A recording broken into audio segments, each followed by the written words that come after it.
Setidaknya 103 warga Palestina tewas, termasuk 27 anak-anak dan 31 wanita, serta 264 luka-luka dalam serangan Israel terbaru di Gaza sejak pengumuman kesepakatan gencatan senjata yang akan dimulai pada hari Minggu, 19 Januari 2025.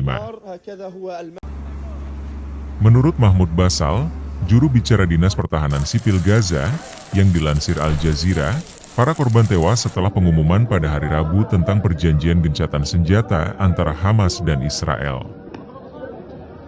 Pada Sabtu pagi, Kabinet Benyamin Netanyahu telah menyetujui kesepakatan dengan Hamas untuk gencatan senjata di Gaza setelah lebih dari 460 hari perang.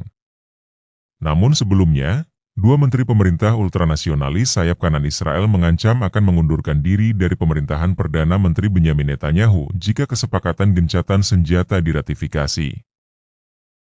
Sebelumnya, pada hari Rabu, 15 Januari, Qatar, Mesir dan Amerika Serikat mengumumkan bahwa Hamas dan Israel telah mencapai kesepakatan multifase untuk menghentikan perang di Gaza, termasuk menukar tawanan Israel yang ditahan di jalur Gaza dengan tahanan Palestina di penjara Israel. Para mediator mengatakan gencatan senjata di Gaza akan mulai berlaku pada hari Minggu. Tahap pertama perjanjian ini berlangsung selama 7 minggu dan akan melihat lonjakan bantuan kemanusiaan, penarikan pasukan Israel secara bertahap, dan pembebasan tawanan Israel dengan imbalan tahanan Palestina. Tahap kedua diharapkan akan dimulai pada bulan Maret, asalkan tahap pertama berjalan lancar menurut Israel.